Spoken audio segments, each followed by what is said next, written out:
Awesome. We're good. Good. Awesome. Hi everyone. Happy Tuesday.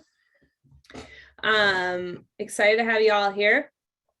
I will be spending some time talking about COP with whoever wants to talk about COP with me.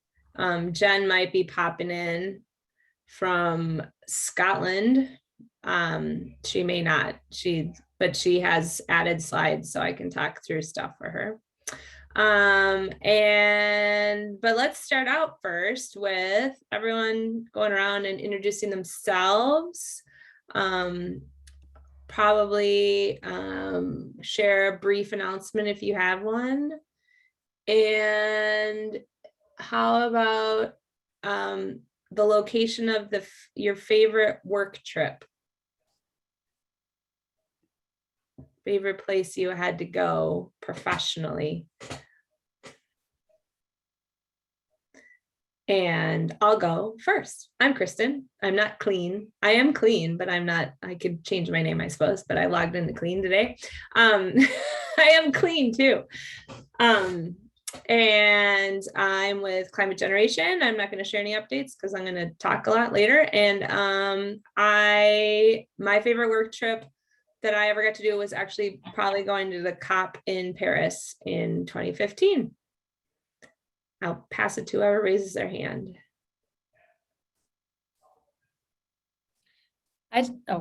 Frank. Nice to be with you all. That was a close second for me. I'm Frank Neapold, NOAA Climate Program Office. I was with you, Kristen, in Paris, so we always had Paris, which was awesome. Too bad I'll be missing Glasgow. But my actually all-time favorite was doing an international symposium on teacher-student scientist partnerships in Phuket, Thailand, and trying to figure out how to do remote and student validation of coral reef impacts from climate change in Phuket. That was pretty special. So that was awesome, actually. And I guess we just released 3.0 for climate.gov at 10 o'clock this morning. So it's a big deal for us.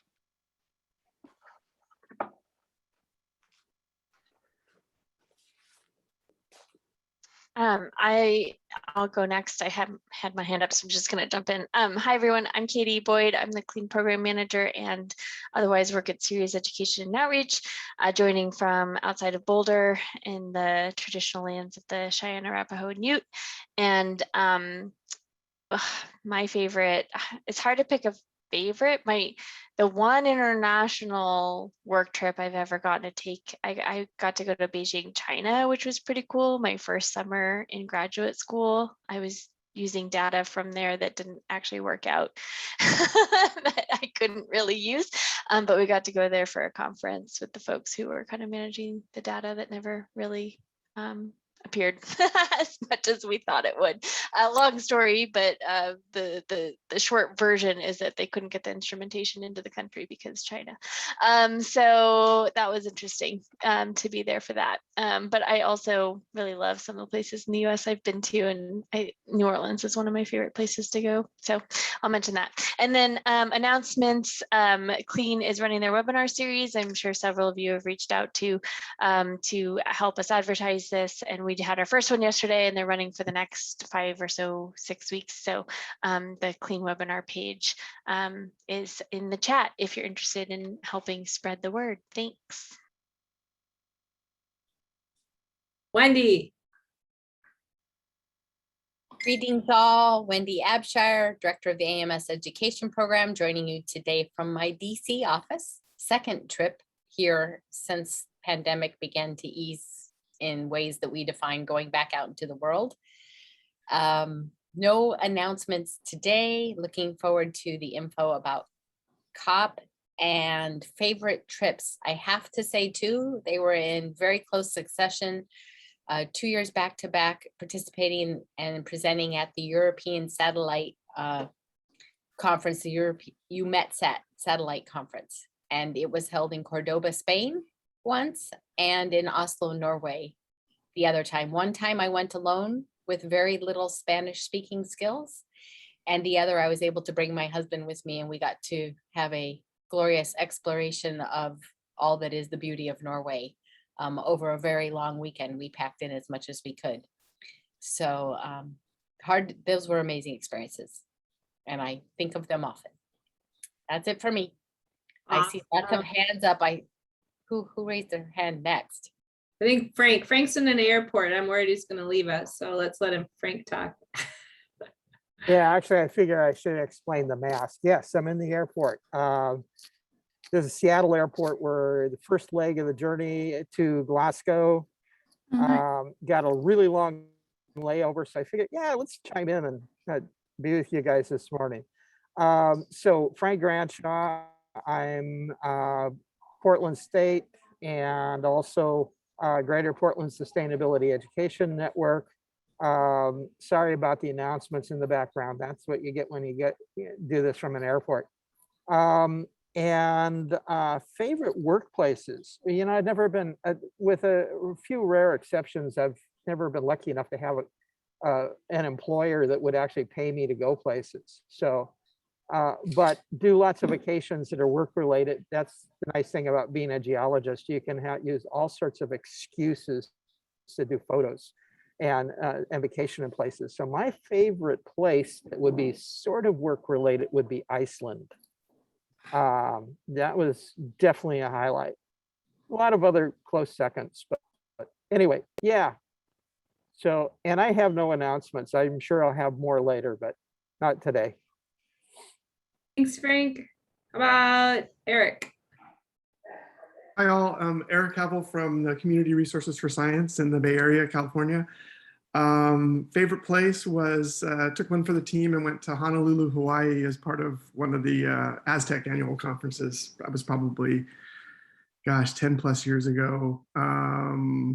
And announcement, just found out this weekend that those of you that know Deb Morrison, the connection with digital storytellers, there was a 4-series workshop that that Frank Granshaw and I took, amongst others, an international effort. And I just found out this weekend that they want to produce a video with me that'll be showcased at COP26. So I'm totally psyched. It's a really fast timeline, obviously. So we're going to meet this afternoon from one of the digital storyteller leads, Daniela. She's based in Sydney.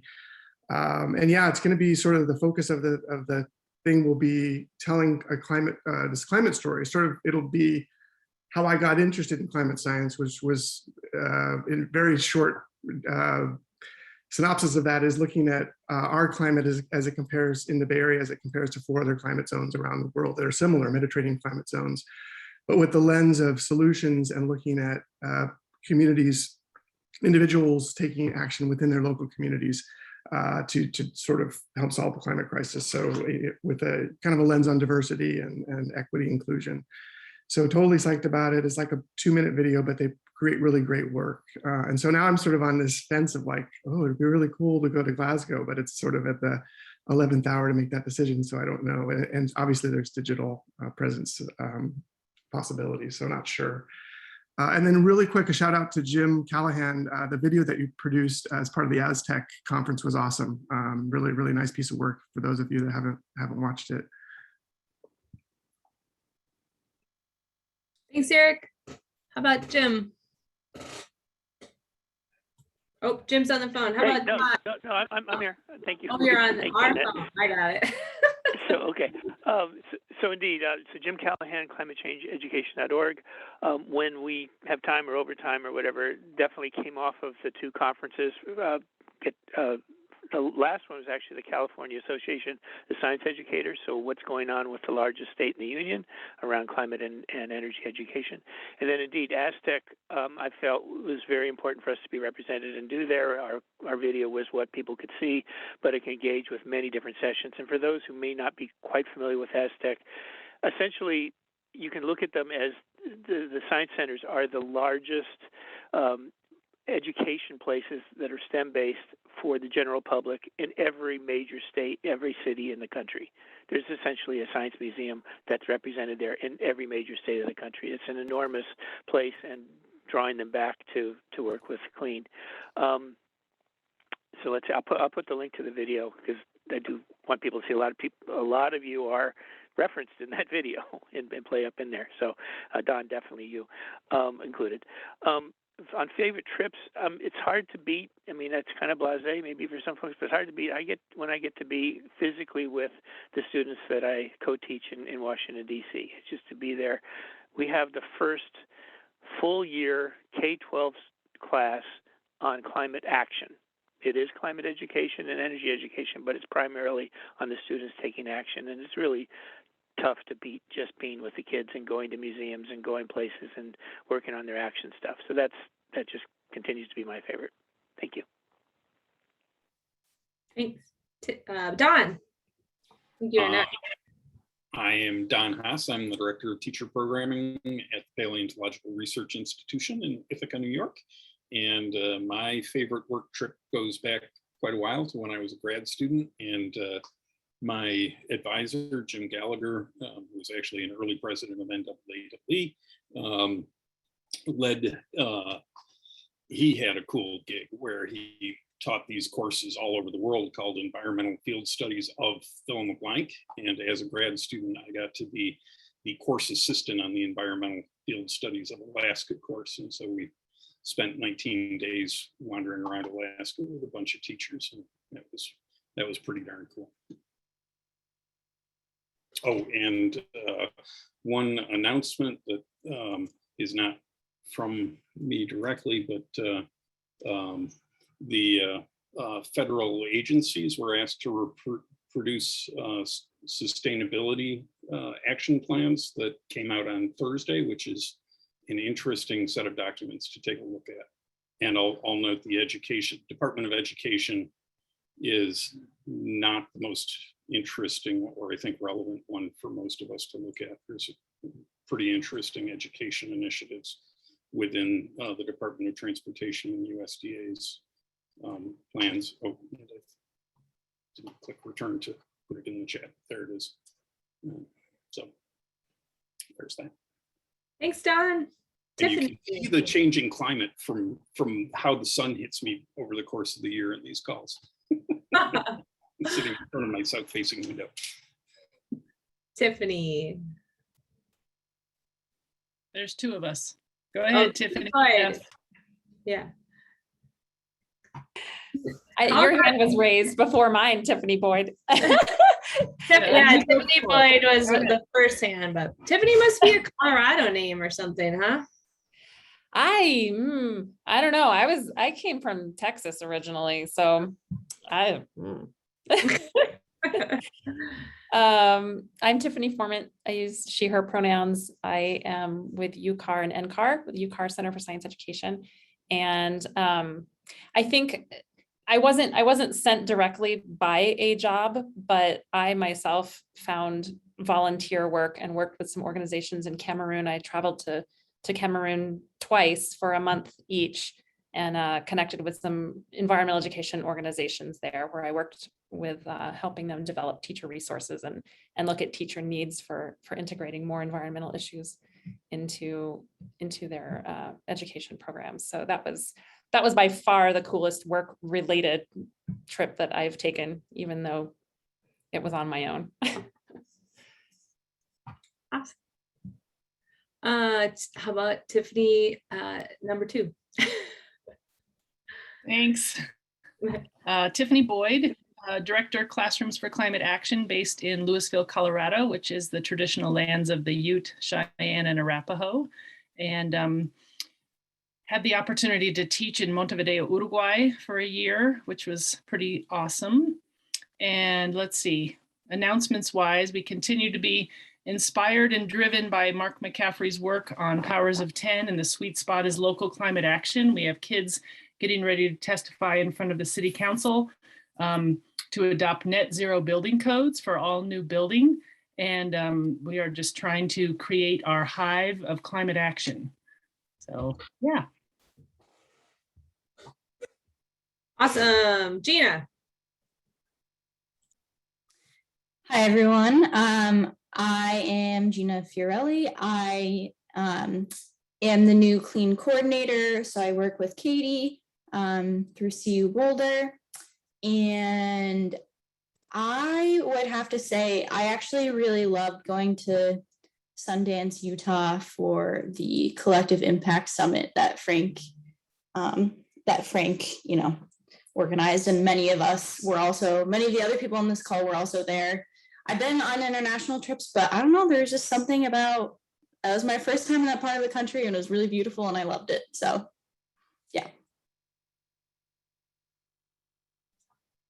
Thanks, Juna. That was a good one, but I was sick the whole time.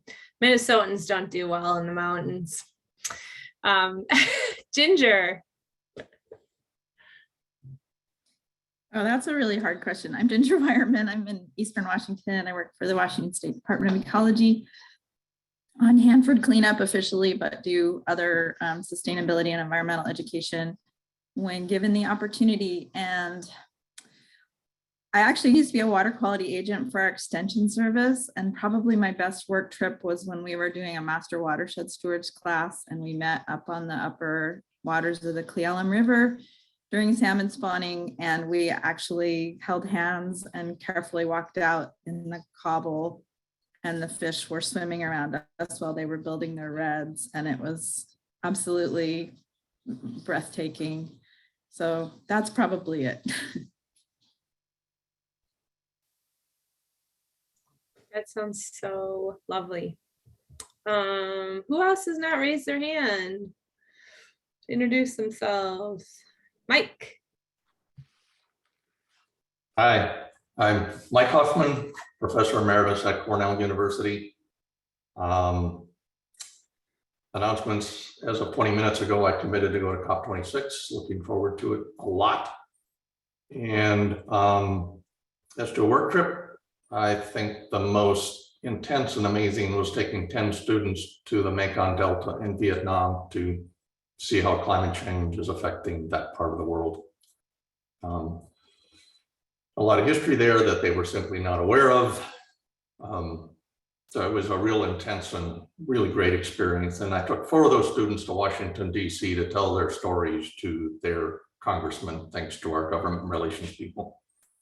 And a little footnote, I was in Vietnam 50 years ago during a very different time.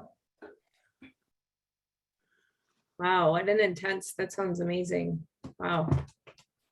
I'm excited that you're headed to COP too, Mike. That's awesome. Oh yeah. Is anyone, I think Katie, Dave? Yeah, sure. Yeah. Dave. Hi. I'm Dave Finnegan. I'm most recently known for creating the Green Actioneers Family Action Guide, a 264-page book that tells families what they need to do to go green. I'd love to go to COP. I'd get a ticket in a minute.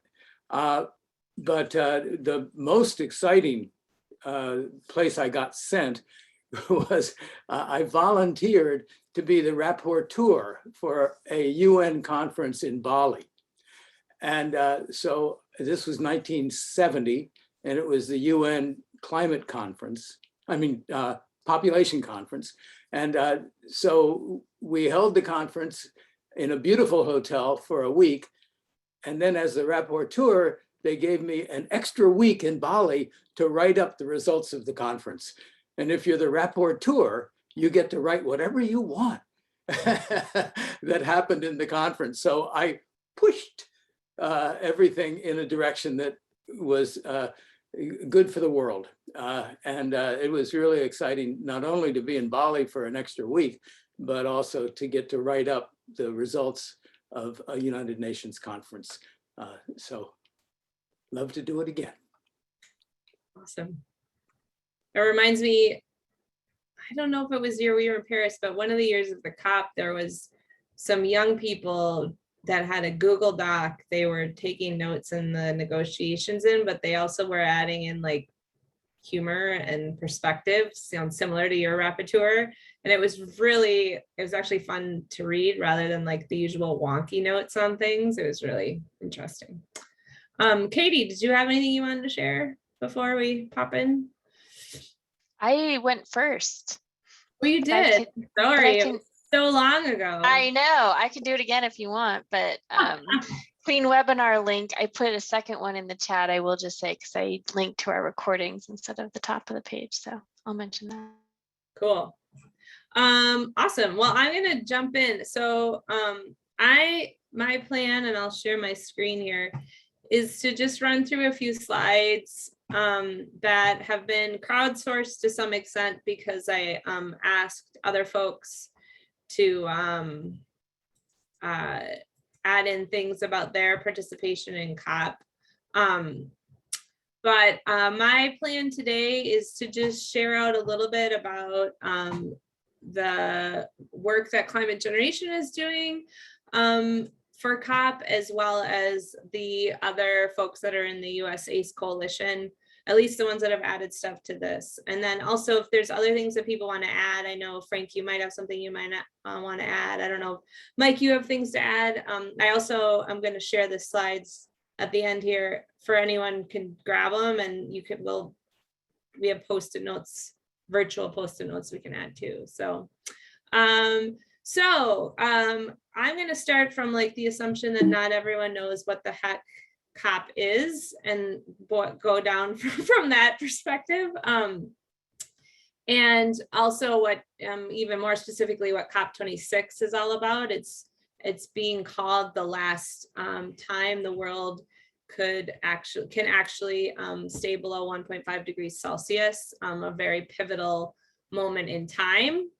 And for those of us that do this work in education and training and public awareness and network building, it's also really important because I feel like there's really a lot of momentum of people recognizing and wanting others to recognize the importance of that kind of work to make the things happen that are going to happen.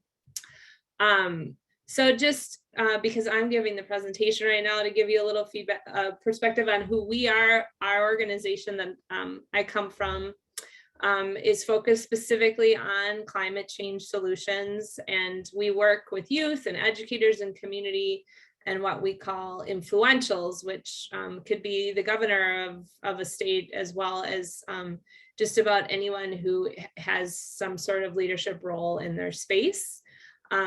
We see the COPs as an opportunity for everyone to be a leader in their space and have some sort of experience that they can bring back to motivate and empower and inspire others to do so.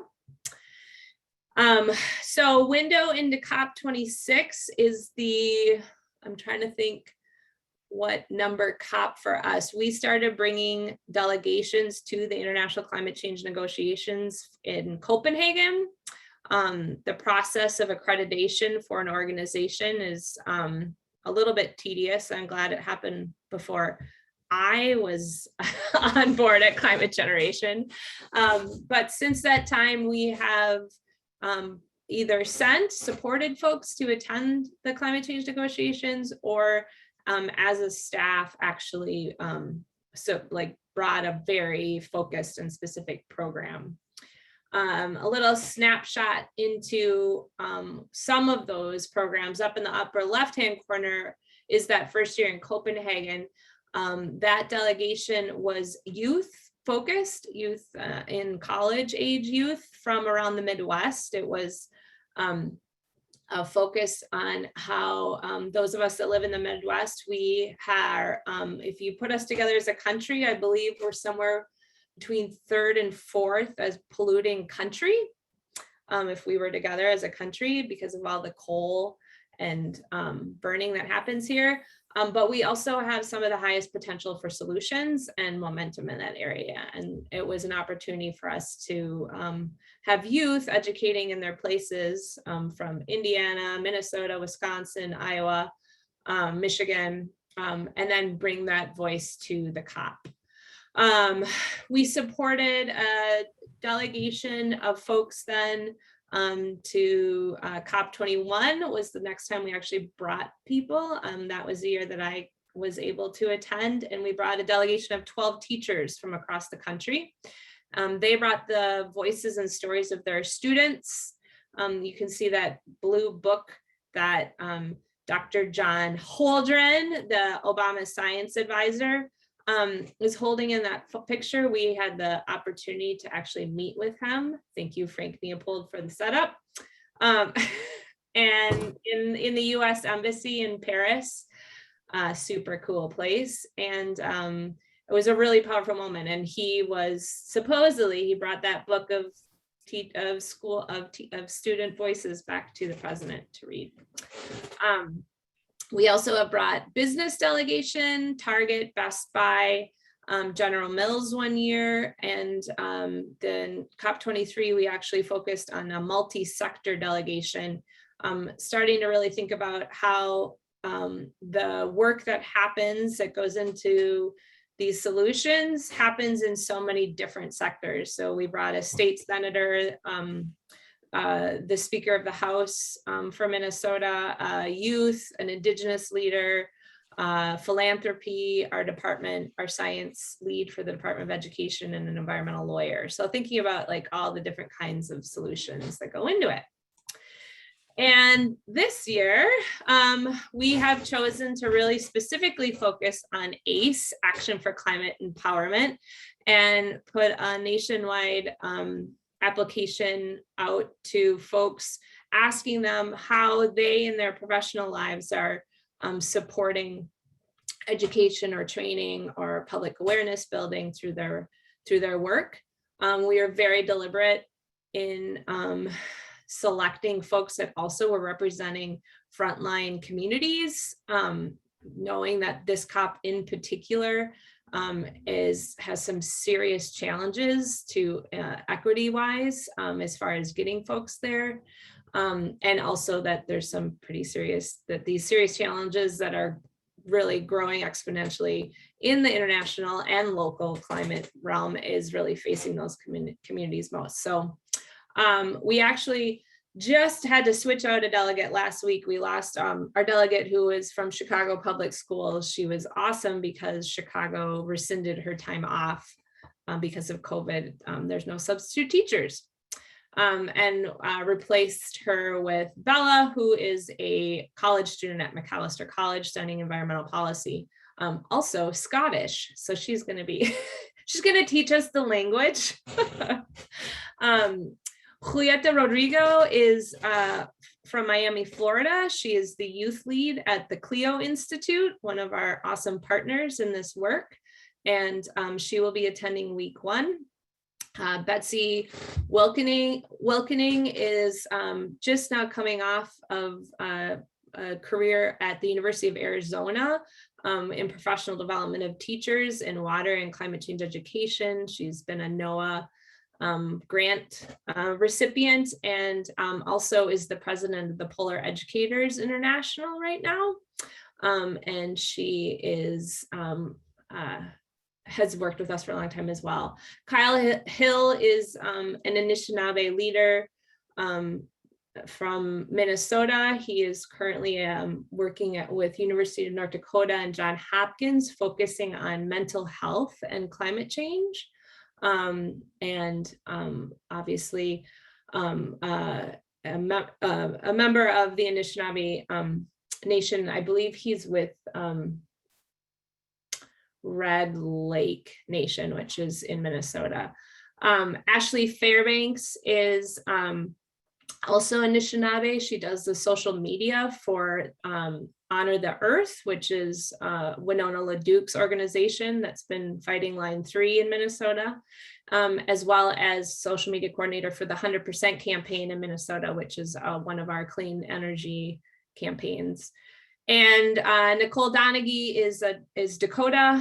She lives in North Dakota and lead director of Native Votes, an organization that is focused on engaging Native communities in voting and also some renewable energy work. And those 3 will be attending. There are Indigenous delegation attending week 2 of COP. I also, our other partner, Jen can't be here. She's actually in Scotland, but the Wild Center is part of what we're calling the US ACE delegation, is bringing a delegation of youth. And so you can see those folks there, and they will be exciting to follow as well. And as I mentioned, all of us are focusing on and trying to really elevate the importance of ACE at the negotiations as part of this US ACE coalition that we are joined with. So, like I said, starting from I'm assuming you don't know anything, and pardon me if you do. So the United Nations Framework Convention on Climate Change was established to provide a global response to climate change. The COPs are the conferences that support that convention. They happen yearly for 26 years, 26 COPs. And there's a number of other meetings throughout the year that focus on the business of that needs to happen, but COP tends to be the largest one. And the delegates from around the world come together at the COP. So there are signatories to the Convention on Climate Change, and then there's signatories to the Paris Agreement. There's also signatories to the Kyoto Protocol. So different groups come together to make decisions related to that. There's approximately 195, I think 196 parties, which are countries. Those are the folks that are the signatories. That's what a party is. So what happens at these things? It isn't all just like this picture, although this is a picture you might have in your head. There is behind oftentimes closed doors, a lot of just the work that's happening in the COP. This is where the negotiators are actually coming up with the language and the agreements that they want set forth. There's a lot, obviously, of folks that really spend a lot of time really just focused on this. Of course, this is technically the important part of the COP, but there's also a lot of other opportunities and things that happen there. The COP includes people who are delegates. They include NGOs or nonprofit organizations, business folks, the research contingency, youth. So all sorts of different folks come together at the COPs to either observe, be an accredited observer, which is what our organization as an NGO is, or be actual delegate or a minister who's actually in on those negotiations that are happening. So while there's those things happening, which you can sometimes observe, sometimes even sit in on, there's also often booths and exhibits. This year, exhibits will be virtual and online in some way. We're not sure exactly how. Our organization has an exhibit that we submitted stuff somewhere, and supposedly something's going to happen with the stuff we submitted. I have heard that exhibits are only available to people who have a badge, which seems super dumb, but we'll see if that's actually the case.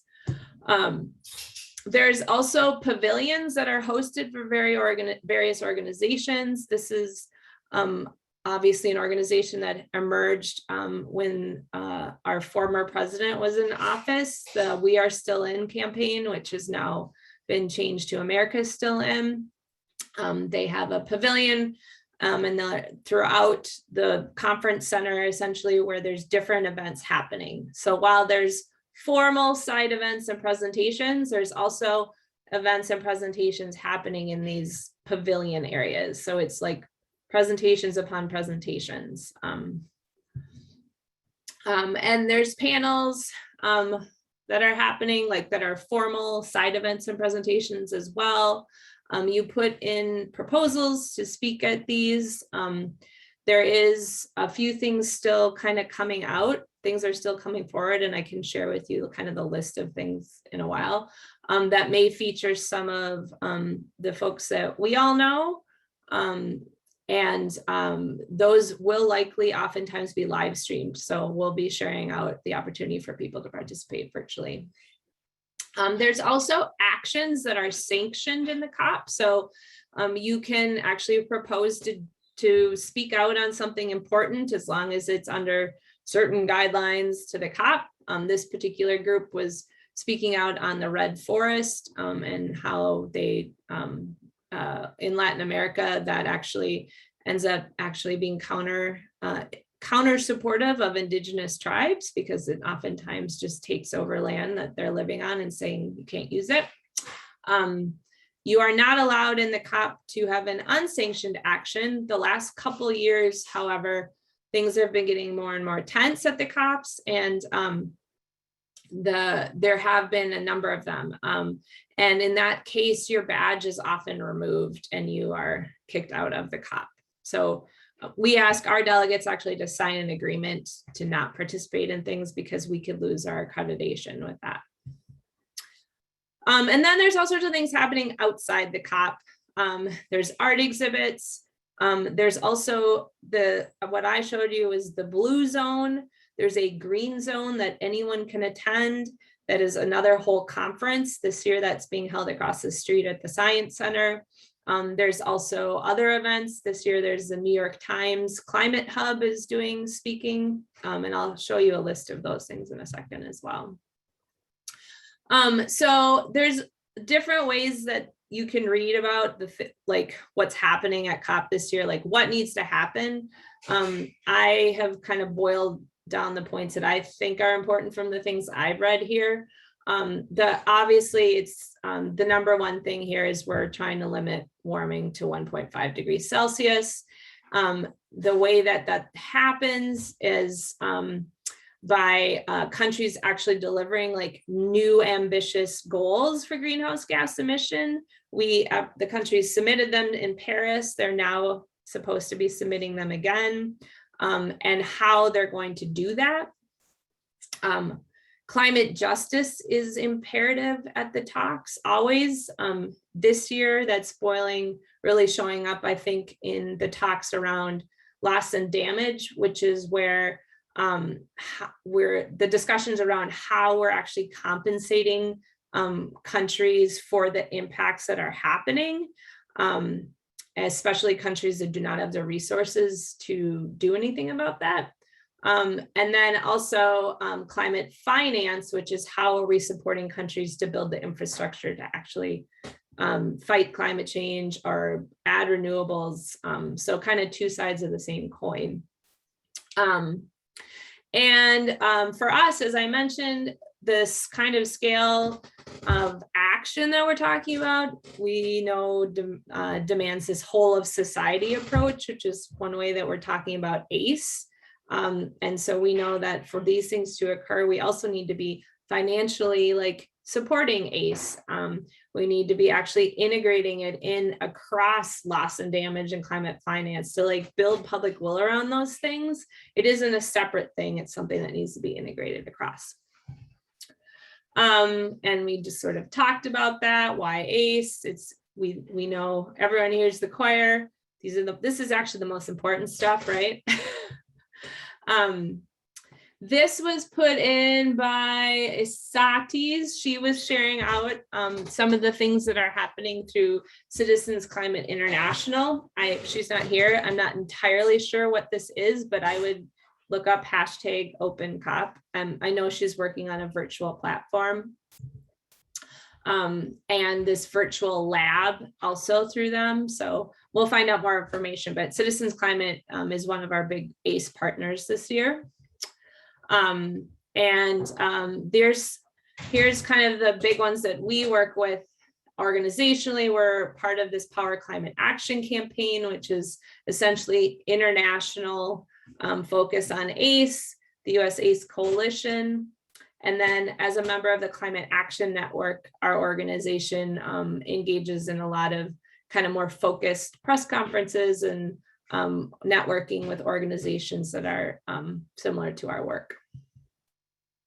I'll share these slides. These are all hyperlinked. Here's some things that are coming ahead. If you're interested in engaging with them, the Wild Center is hosting Connected Students to COP26 webinar on the 13th. Climate Generation is hosting a webinar that includes Wild Center delegate, Global Youth. What's Tim Damon's organization again? I forget. Global Youth. Another ACE delegate, 3 of our delegates. Frank will be speaking. Isatis from Citizens Climate International will be speaking. And it's kind of a COP preview. Some of the stuff I talked about today, but a little bit more hearing from actual delegates that are going.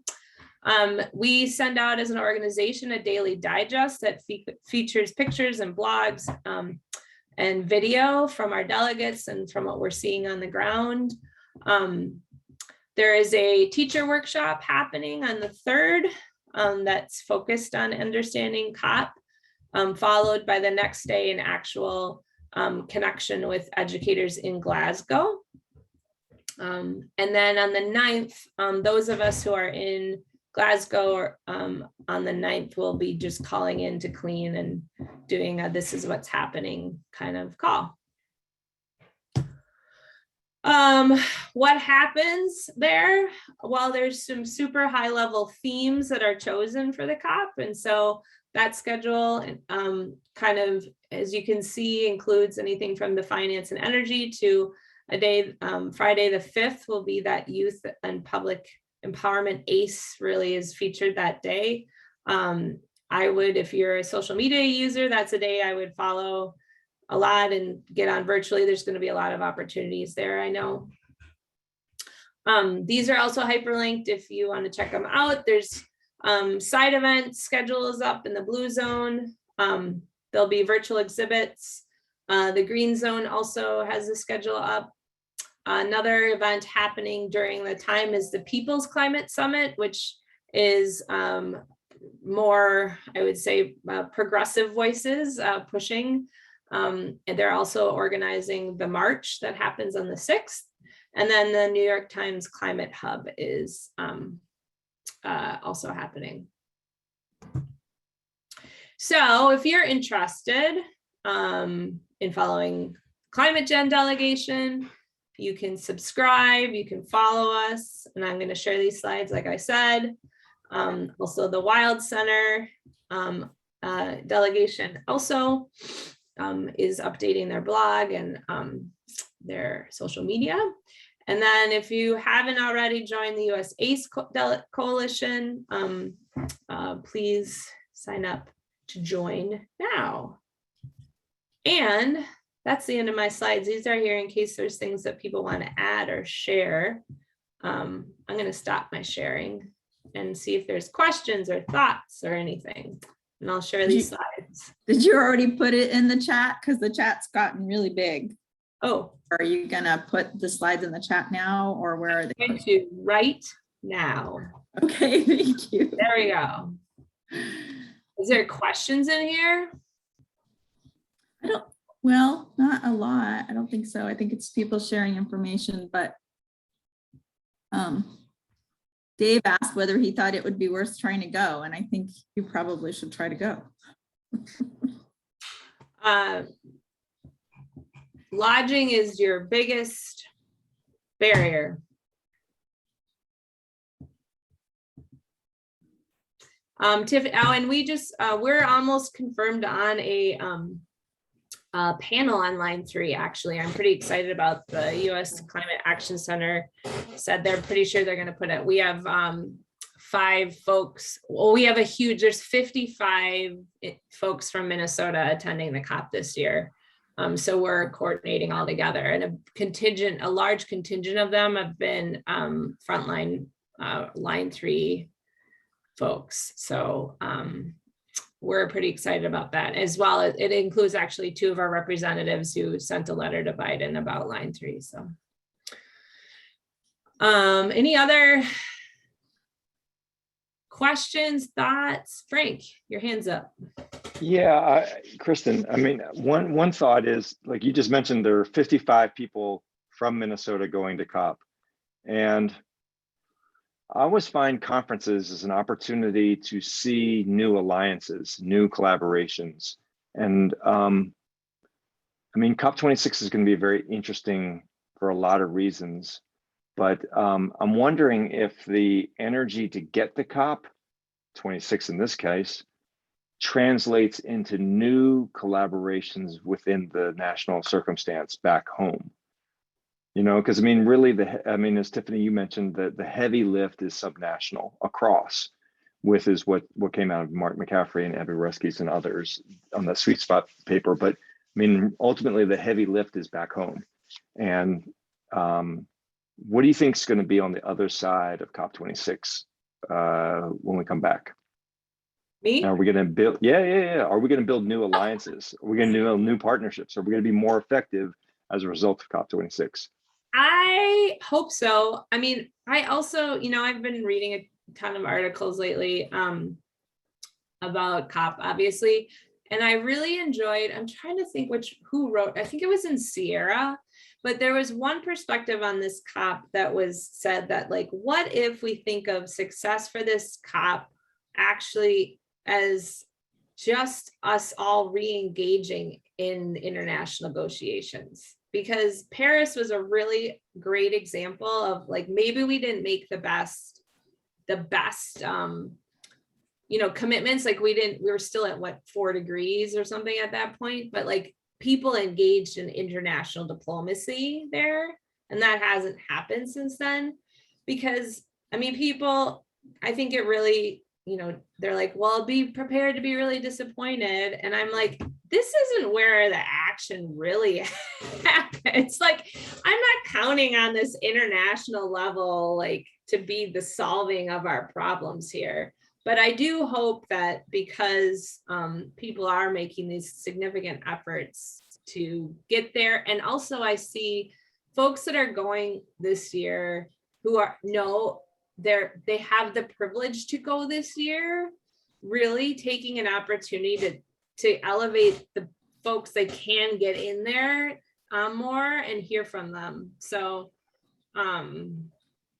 yeah, I don't know if that answers your question, but I feel like more hopeful about it just because there seems to be more coordination between each other than I remember, in some ways.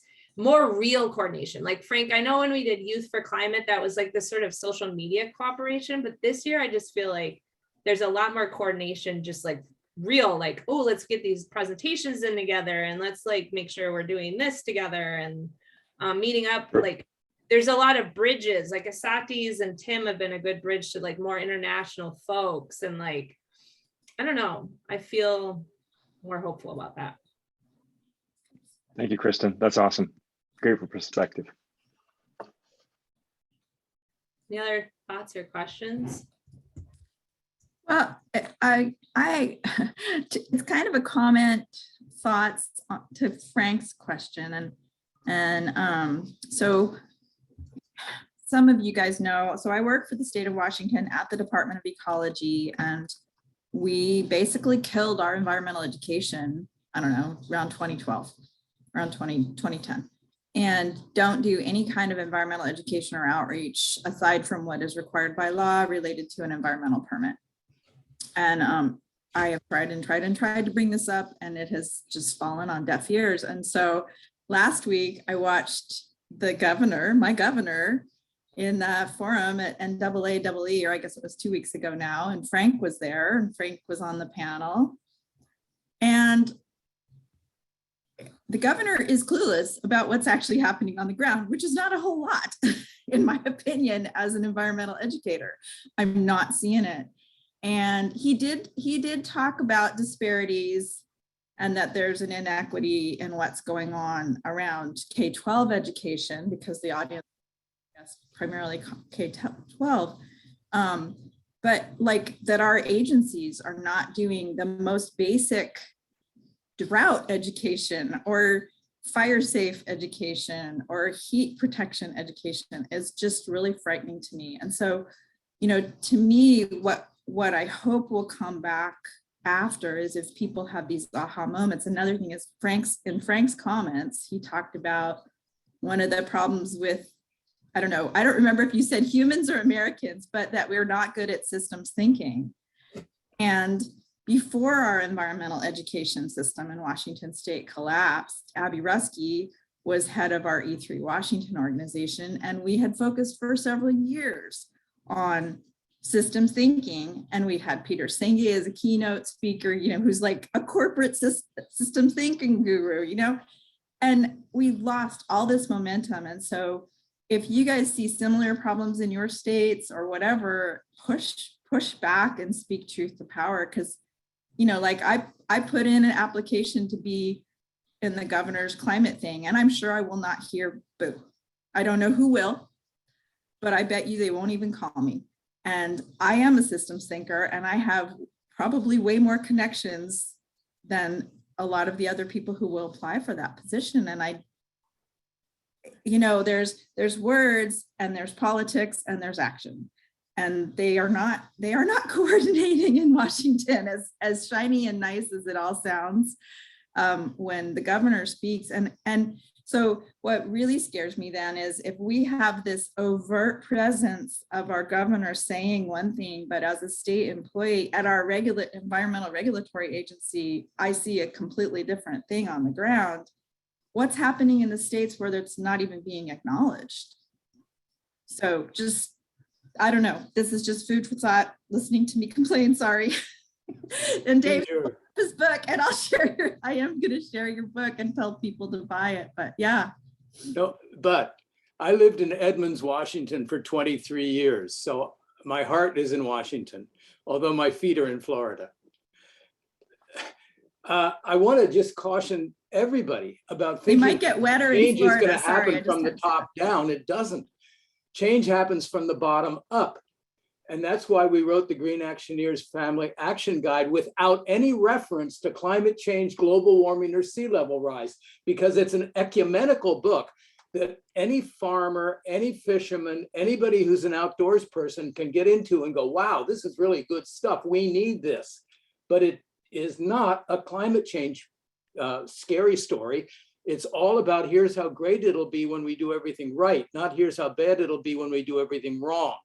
So if you can get this into the hands of educators writ large, not only climate educators, especially elementary educators, this is a family book. It's not for the kids, it's for the whole family. And families work somewhere. They work in business or they work in government. So let's talk. Eric, do you have your hand up? Yeah, thanks, Kristen. Yeah, I totally agree, Dave. I think it's about elevating. We've been talking so much about elevating voices from all different walks of life. And I really think that that's where it has to go. And that's just so disappointing to hear Ginger. You're talking about Jay Inslee, right? I mean, so geez, that's crazy. That's new information for me, but it does put it in context. We just can't rely on that. There's so many strings attached to those positions and so many things that I know that they're trying to navigate. So I know it's challenging, but it really is about the grassroots at this point. So I appreciate your work, Dave. Yeah, I'll tell a quick story too about bring this back to the COP discussion too about that. I've never been like an activist, I would say. It's been an evolution in my life, but when I was in Paris the very first day, I was standing in line for coffee, and these two fellows in front of me were part of, actually, I think they were from Washington State. They were part of there's a really large indigenous delegation in Paris. And we started talking, and they said, well, we're here because we want to make sure that the Paris Agreement puts 1.5 degrees as the goal. And I had never heard that before. And I was like, you're crazy. It's always been 2 degrees. I've never heard that before. And during those 2 weeks that I was at COP, there was a continuous drumbeat of grassroots push for that language to go in as 1.5 degrees. And that's what ended up in the final document. And that was because there was island nations speaking up. There was indigenous delegations that were saying, if you go to 2 degrees, our communities are underwater. This has to be in the language. And I really left that with this sense of like, oh my gosh, this sort of like push and voice groundswell actually works sometimes, like that push. and that is like a worry this year. I would say that I think even with people there, it's going to be harder with masks and limited sizes, and I just don't know what that's going to look like. But I feel that it's important to get people there to do what they can. And I also, I mean, just to say, like, this, talking about getting people activated, for us as an organization, we sent delegations to the COP for them to share what they know in their voices, but also for them to be inspired. And I will say that the 50 plus folks we've sent over the years to COP are the most activated people in our network at Climate Gen. Like, they're constantly involved. They've all moved on to doing like way different and bigger things. And it's a really powerful experience that I like really believe in this. I mean, I'm an experiential educator, and I'm talking to the choir here, so I know that, but like, it's just like one of those things that fires you up in a way that you never thought possible. So, any parting thoughts? Or I'm excited to communicate back. Hopefully we'll be there. My message to our delegates so far has been, your flight will probably be canceled. You will probably test positive for COVID before getting on the plane. The transit will probably be on strike. We will probably attend COP from our computers in Glasgow. Like, just anticipate that, and then it'll be fine.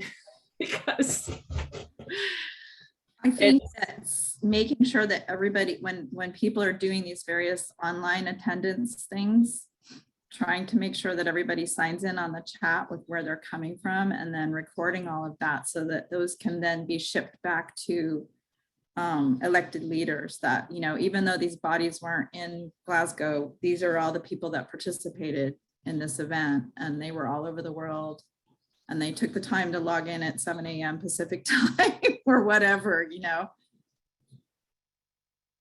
Yep. You can feel like you're there. Just I've engaged with many COPs not there, and you can actually feel like you're there. And this year there'll be a ton more virtual opportunities. Well, thanks everyone. Have a great day, afternoon, and morning if you're out west. I will see y'all soon. Thanks, everyone.